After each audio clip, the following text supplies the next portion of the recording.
sino ang una mong pambato for tonight? Alam mo, Alden, sobrang kinakabahan ako. Sobrang lamig ng kamay ko. Akala mo ako yung magpa-perform. Sobrang This lamig. is so personal to me. Gusto ko talaga siyang manalo. Sinasabi ko lang sa ating studio audience, gusto ko talagang manalo. Ayan na. Hindi, totoo. Kasi itong taong ito, sobrang na-miss ko siya at sigurado ako na-miss niyo rin tong taong ito. Napanood na natin siya sa isang talent show sa television noon kung saan naging grand finalist siya. He is a singer-songwriter from Cebu at nagsistream siya ng more than 500,000 listeners in a Wow. month, every month. Pero bukod doon, ako kasi mas nabibilib ako sa storya ng buhay niya. Marami na siyang pinagdaanan, ang dami niyang nalagpasan. At yung storya ng buhay niya, yung patunay na kahit na magkamali tayo, meron pa rin tayong chance na magbago. Tama. Because we all deserve a second chance. Kaya, ngayon nandito siya, handang-handa siya para sa bakbakan.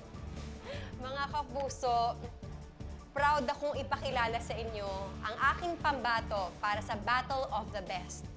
Ang astig rocker from Cebu, J.R. Shapo. Sir, good to see you again on stage. Kamusta? Nakaraos din. Okay lang, okay lang. May kinalaman ba si B sa desisyong pagsali mo dito sa Battle of the Judges? Actually, laki talaga ng kinalaman niya. Thank you talaga kay Bea dahil grabe yung pag-encourage mo sa akin. Thank you talaga. Kuya Jose, ito ang comeback performance ni JR. Tama ba yung naging desisyon niya? At yung pinili niyang kanta sa pagbabalik niya? Tama-tama din yung pinili niya at yung pagbalik niya. Una-una, kahit ako yung pakakantahin mo rito, siyempre yung kakantahin ko, yung piyesa ko, yung kabisado ko, yung hindi ko na siya aralin, yung pagpinikit ko yung mata ko, pagdilat ko, pagbuka ng bibig ko, dire-diretsong kakantahin yan na nanggagaling sa puso. Salamat po. Tito Boy, JR, whatever happens tonight, parang ang gusto ko lang sabihin sa iyo bilang kaibigan at bilang artist.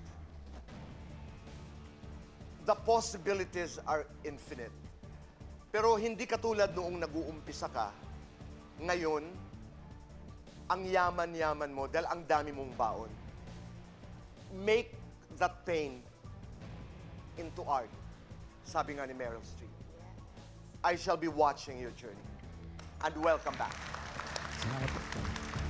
thanks Tito Boy. Miss Annette, na-enjoy niyo po ba ang performance ni JR?